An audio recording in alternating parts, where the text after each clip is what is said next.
नमस्कार दोस्तों, आपका स्वागत है आपके YouTube चैनल टेक्नोफिन साहित्य पर। आज इस वीडियो में हम 15G फॉर्म के बारे में बात करेंगे। 15G फॉर्म का प्रयोग टैक्स की अग्रिम कटौती से बचने के लिए किया जाता है। जब आप पीएफ विड्रॉल करते हैं या आप किसी बैंक में फिक्स डिपॉजिट पर जो ब्याज कमाते हैं उस पर लगने वाले टैक्स की अग्रिम कटौती से बचने के लिए हमको अप्रैल या मई तक उस साल का 15G फॉर्म भरकर दे देना चाहिए। अब बात करते हैं कि 15G फॉर्म भरने का क्राइटेरिया क्या है। तो 15G फॉर्म भरने के लिए आप एक इंडिविजुअल पर्सन होने चाहिए। कोई भी फर्म या कंपनी 15G फॉर्म नहीं भर सकती है। सेकंड पॉइंट, आप इंडियन सिटीजन होने चाहिए। एनआरआई 15G फॉर्म नहीं भर सकता है। थर्ड पॉइंट, आपकी उम्र 60 साल से कम होनी चाहिए।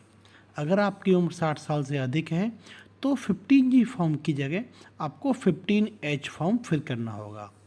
नेक्स्ट पॉइंट, आपकी total income basic exemption limit जो कि फाइनेंशियल ईयर 2023-2024 के लिए 3 लाख है, उससे कम होनी चाहिए।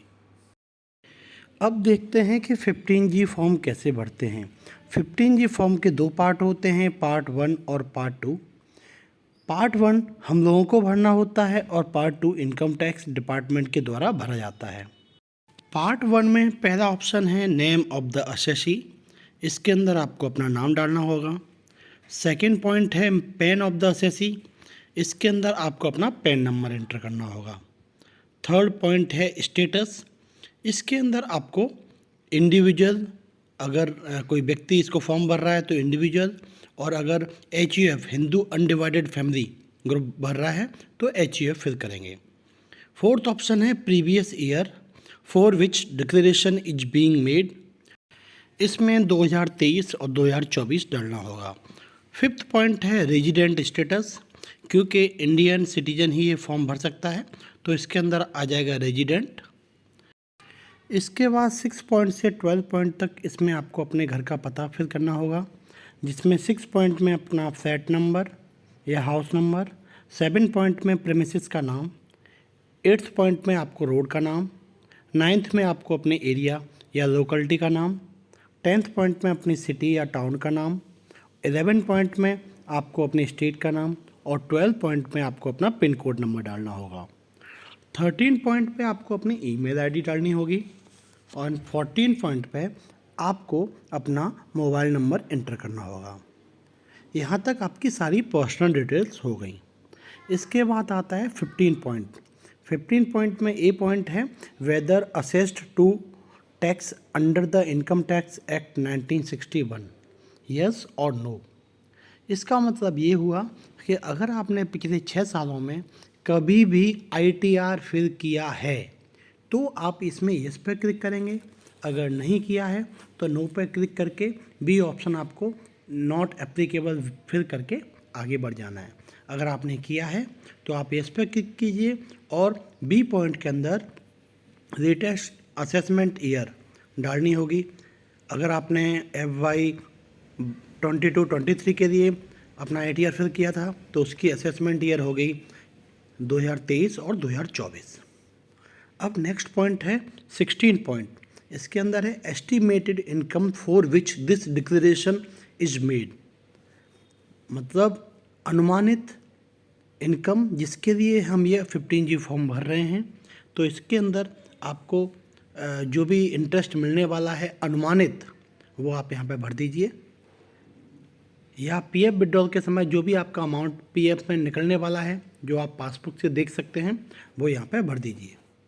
अब इसके बाद 17 पॉइंट आता है estimated total income of the previous year in which income mention in column 16 to be included.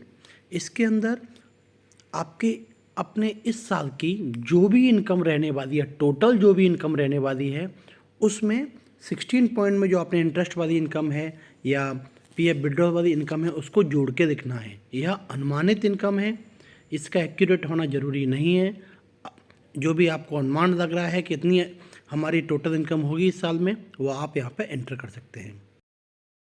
मुझको फिक्स डिपॉजिट पर मिलने वाले ब्याज की अनुमानित इनकम 75,000 रुपये थी, तो मैंने 16 पॉइंट के अंदर 75,000 रुपये फिल किया है और 17 पॉइंट के अंदर मेरी टोटल इनकम इस साल की 1 अप्रैल 2023 से 31 मार्च 2024 तक के बीच की अनुमानित इनकम मेरी 4 लाख रुपये है, तो मैंने यहाँ पर 4 लाख रुपये एंटर किया है।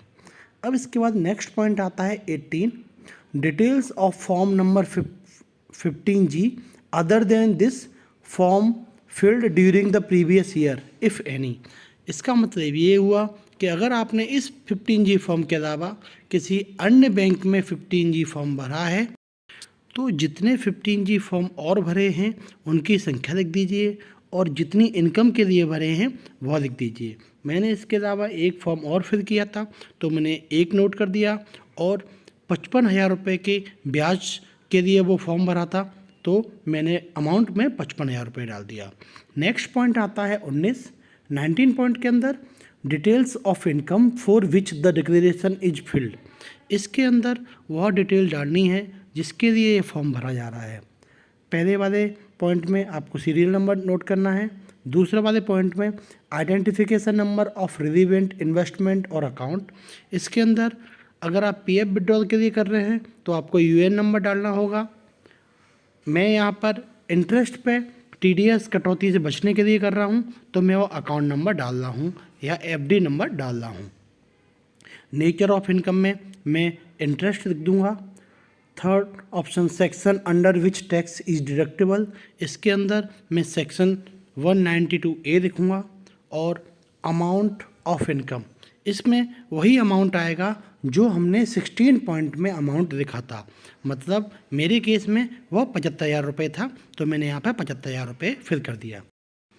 अब आपको डिक्लेरेशन फिल करना है, क्योंकि ये इंडिविजुअल के द्वारा फॉर्म भरा गया है, तो आपको जहाँ भी वी या अवर है उसको कट कर देना है।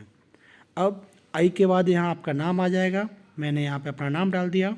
उसके बाद the previous year ending on, यहाँ पे 31 मार्च 2024, 31 मार्च 2024 आ जाएगा। उसके बाद relevant to the assessment year, इसमें 2024-2025 आ जाएगा। उसके बाद again the previous year ending on, यहाँ पर 31 मार्च 2024 आ जाएगा। और लास्ट में असेसमेंट ईयर में 2024 और 2025 आ जाएगा। इसके बाद नीचे आपको प्लेस में अपनी जगह का नाम डाल देना है, डेट के अंदर जिस डेट में आप फॉर्म फिल कर रहे हैं वो डाल देना है, और साइन के अंदर आपको अपने साइन कर देने हैं। इस तरीके से आप 15G फॉर्म बड़े ही आसान स्टेप्स में भर सकते हैं। इस तरीके से 15G फॉर्म भरकर आप अपने ब्याज पर लगने वाले टैक्स की अग्रिम कटौती या पीएफ विड्रॉल के समय होने वाली अग्रिम कटौती से बच सकते हैं। अगर ये वीडियो आपके लिए हेल्पफुल रहा हो, इन्फॉर्मेटिव रहा हो, तो प्लीज़ इस वीडियो को लाइक कीजिए, अपने दोस्तों के साथ शेयर कीजिए और मुझे सपोर्ट करने के लिए इस चैनल को सब्सक्राइब कीजिए। धन्यवाद।